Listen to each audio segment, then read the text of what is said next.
Hi all, welcome back to my channel. ಇವತ್ತಿನ recipe ಬಂದು ಎಣ್ಗಾಯಿ. ಬದನೆಕಾಯಿನ ಬಳಸ್ಕೊಂಡು ಎಲ್ಲರೂ ಎಣ್ಗಾಯಿ ಮಾಡ್ತಾರೆ. ನಾನು ಬದನೆಕಾಯಿ ಮತ್ತು ಆಲೂಗಡ್ಡೆನ ಬಳಸ್ಕೊಂಡು ಎಣ್ಗಾಯಿ ಮಾಡಿದ್ದೀನಿ. ನಮ್ಮ ಮಕ್ಕಳಿಗೆ ತುಂಬಾ ಇಷ್ಟ ಆಗುತ್ತೆ. ನಾವು ಬದನೆಕಾಯಿ ತಿನ್ಕೊತೀವಿ, ಅವ್ರು ಆಲೂಗಡ್ಡೆ ತಿನ್ಕೊತಾರೆ. ಹಾಗಾಗಿ ಇಲ್ಲಿ ನೋಡಿ, ಸ್ಪೈಸಸ್ ಎಲ್ಲ ಇನ್ಸ್ಟೆಂಟ್ ಸ್ಪೈಸಸ್ನ ಬಳಸ್ಕೊಂಡಿದ್ದೀನಿ. ಯಾವುದೂ ರೆಡಿಮೇಡ್ ಅಲ್ಲ. ಸಾಂಬಾರು ಮಾತ್ರ ತುಂಬ ಟೇಸ್ಟಿಯಾಗಿ ಬಂದಿತ್ತು. ನಾನಿಲ್ಲಿ ಬಳಸಿರ್ತಕ್ಕಂಥ ಪದಾರ್ಥಗಳು ನೋಡೋಣ ಬನ್ನಿ. 2 ಟೇಬಲ್ ಸ್ಪೂನ್ ಕಡಲೆಬೀಜ, 2 ಟೇಬಲ್ ಸ್ಪೂನ್ ಕಡಲೆಬೇಳೆ, ಕಾಯಿ ತುರಿ ತೊಗೊಂಡಿದ್ದೀನಿ ಒಂದು ಬೌಲು. ನೀವು ಬೇಕಿದ್ರೆ ಹಸಿ ತೊಗೊಳ್ಳಿ.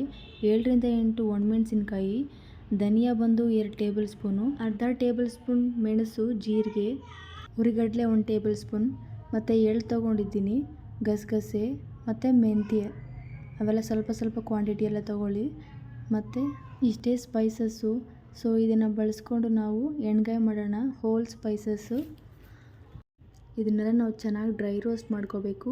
ನಾನೊಂದು ಬಾಣಲಿನ ಸ್ಟವ್ ಮೇಲೆ ಇಟ್ಕೊಂಡಿದ್ದೀನಿ. ಕಾದಾದ ನಂತರ 2 ಟೇಬಲ್ ಸ್ಪೂನ್ ತೊಗೊಂಡಿದ್ನೆಲ್ಲ ಕಡಲೆಬೀಜ, ಅದನ್ನು ನಿಧಾನವಾಗಿ ಹುರ್ಕೋತಾ ಇದ್ದೀನಿ. ಒಂದೊಂದಾಗಿ ಪದಾರ್ಥಗಳನ್ನ ಸೇರಿಸ್ಕೊಂಡು ನಿಧಾನವಾಗಿ ಡ್ರೈ ರೋಸ್ಟ್ ಮಾಡ್ಕೋಬೇಕು. ಕಡಲೆಬೀಜದ ಜೊತೆ ಕಡಲೆಬೇಳೆನ ಸೇರಿಸ್ಕೊಂಡಿದ್ದೀನಿ. ಕಡಲೆಬೀಜ ಬೇಯೋದು ಲೇಟ್ ಅಲ್ವಾ, ಹಾಗೆ ಯಾವ್ದ್ಯಾವ್ದು ಬೇಗ ಬೇಯುತ್ತೋ ನಿಧಾನ ಬೇಯುತ್ತೋ ಅಂತ ನೋಡ್ಕೊಂಡು ಒಂದೊಂದನ್ನು ಸೇರಿಸ್ಕೋಬೇಕು. ಇದಕ್ಕೆ ನಾನು ಧನಿಯಾ, ಮೆಣಸು, ಜೀರಿಗೆ ಸೇರಿಸ್ಕೊಂಡೆ. ನಂತರ ಹುರಿಗಡಲೆ, ಎಳ್ಳು, ಗಸಗಸೆ ಮತ್ತು ಮೆಂತ್ಯನ ಸೇರಿಸ್ಕೊಂಡಿದ್ದೀನಿ. ಇದೆಲ್ಲ ಚೆನ್ನಾಗಿ ಬ್ರೌನ್ ಕಲರ್ ಬಂದಮೇಲೆ ಒಂದು ಒಳ್ಳೆ ಆರೋಮ ಬರುತ್ತೆ. ಅದಕ್ಕೆ ಒಣಮೆಣಸಿನ್ಕಾಯಿನ ಸೇರಿಸ್ಕೊಂಡಿದ್ದೀನಿ. ನೀವಿದ್ದರೆ ಬ್ಯಾಡಗಿ ಮೆಣಸಿನ್ಕಾಯಿನ ಸೇರಿಸ್ಕೊಳ್ಳಿ, ಕಲರ್ ಅನ್ನೋದು ಚೆನ್ನಾಗಿ ಬರುತ್ತೆ. ನಾನು ನಾರ್ಮಲಾಗಿರೋ ಮೆಣಸಿನ್ಕಾಯಿನೇ ತೊಗೊಂಡಿದ್ದೀನಿ. ಟೇಸ್ಟ್ ಮಾತ್ರ ಬದಲಾಗಲ್ಲ. ಮತ್ತು ಕಾಯಿ ತುರಿನ ಸೇರಿಸ್ಕೊಂಡಿದ್ದೀನಿ. ನಿಧಾನವಾಗಿ ಹಂಗೆ ಬೆರೆಸ್ಕೋತಾ ಇರಬೇಕು. ಮತ್ತು ಸ್ಟವ್ನ ಆಫ್ ಮಾಡಿ ತಣ್ಣಗಾದ ನಂತರ ನಾವೊಂದು ಮಿಕ್ಸಿ ಜಾರ್ಗೆ ಹಾಕ್ಕೊಂಡು ತರಿಯಾಗಿ ರುಬ್ಕೊಂಡಿದ್ದೀನಿ. ಅದಕ್ಕೆ ನಾನು ಕಲ್ಲುಪ್ಪನ್ನ ಸೇರಿಸ್ಕೊಂಡಿದ್ದೀನಿ. ಮತ್ತು ಒಂದು ಚಿಟಿಕೆ ಅರಿಶಿನದ ಪುಡಿನ ಸೇರಿಸ್ಕೊಂಡಿದ್ದೀನಿ. ಮತ್ತು ಸಣ್ಣದಾಗಿ ರುಬ್ಕೋಬೇಕು. ಇದನ್ನು ನೋಡಿ, ಸಣ್ಣದಾಗಿ ರುಬ್ಬಿದ್ದೀನಿ. ಇಲ್ಲಿ ಈ ಕಡೆ ಬಂದು ನಾನು ಬದನೆಕಾಯಿ 4 ತೊಗೊಂಡಿದ್ದೀನಿ ಮತ್ತು ಆಲೂಗಡ್ಡೆನ ತೊಗೊಂಡಿದ್ದೀನಿ. ಬದನೆಕಾಯಿ ಚೆನ್ನಾಗಿ ತೊಳೆದು 4 ಭಾಗ ಮಾಡ್ಕೊಬೇಕು, ಚಿಕ್ಕದು. ದೊಡ್ಡದಾದರೆ ಒಂದು 6 ಭಾಗ ಮಾಡಿಕೊಂಡು ಅದರೊಳಗಡೆ ನಿಧಾನ ಮಸಾಲೆನ ಸೇರಿಸ್ಕೋಬೇಕು. ನೋಡಿ, ಈ ಥರ ಸೇರಿಸ್ಕೊಂಡಿದ್ದೀನಿ ಆಲೂಗಡ್ಡೆ ಕೂಡ. ಮತ್ತು ಆ ಮಸಾಲೆ ಎಲ್ಲ ಒಂದು 10 ನಿಮಿಷ ಬಿಟ್ಟಿದ್ದೀನಿ. ನಂತರ ಈ ಕಡೆ ಸ್ಟವ್ ಮೇಲೆ ಒಂದು ಬಾಣಲಿನ ಇಟ್ಕೊಂಡು ಎಣ್ಣೆನ ಸೇರಿಸ್ಕೋತಾ ಇದ್ದೀನಿ. ಒಂದು 3ರಿಂದ 4 ಟೇಬಲ್ ಸ್ಪೂನ್ ಎಣ್ಣೆನ ಸೇರಿಸ್ಕೊಳ್ಳಿ.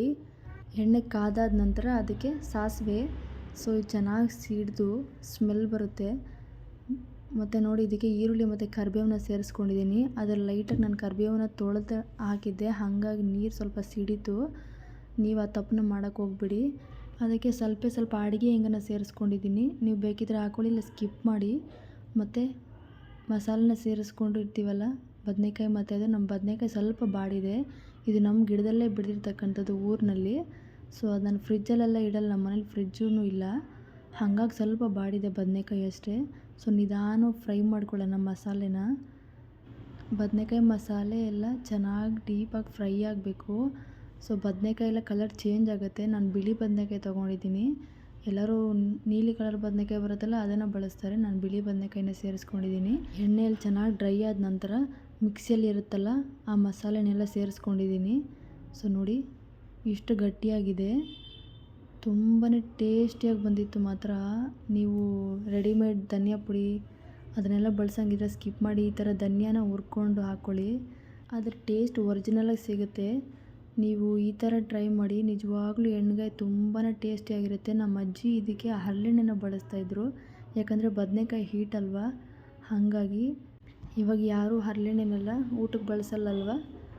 ಹಾಗಾಗಿ ನೋಡಿ, ಇದು ಚೆನ್ನಾಗಿ ಕುದಿದು ಆರಿದೆ ಮಸಾಲೆ. ಇದನ್ನು ನಾನು ಇವಾಗ ಸರ್ವ್ ಮಾಡಿದ್ದೀನಿ. ನೋಡಿ, ತುಂಬಾ ರುಚಿಯಾಗಿ ಬಂದಿತ್ತು. ನೀವು ಬೇಕಿದ್ರೆ ಇದಕ್ಕೆ ಟೊಮೆಟೊನೂ ಆ್ಯಡ್ ಮಾಡ್ಕೊಳ್ಳಿ, ಇನ್ನೂ ರುಚಿಯಾಗಿ ಬರುತ್ತೆ. ಸಖತ್ ಟೇಸ್ಟಿಯಾಗಿತ್ತು ಮಾತ್ರ. ಆ್ಯಂಡ್ ನನ್ನ ಚಾನಲ್ನ ಯಾರ್ಯಾರು ನೋಡ್ತಾ ಇದ್ದೀರಾ ಪ್ಲೀಸ್ ಸಬ್ಸ್ಕ್ರೈಬ್ ಮಾಡ್ಕೊಳ್ಳಿ. ಮತ್ತು ರೆಸಿಪಿ ಇಷ್ಟ ಆದರೆ ಫ್ರೆಂಡ್ಸ್ಗೆ ಮತ್ತು ಫ್ಯಾಮಿಲಿಗೆ ಶೇರ್ ಮಾಡಿ. ಇದನ್ನು ಚಪಾತಿ ಜೊತೆಗೆ ತಿನ್ನಿ, ಇನ್ನೂ ಚೆನ್ನಾಗಿರುತ್ತೆ. Thank you all.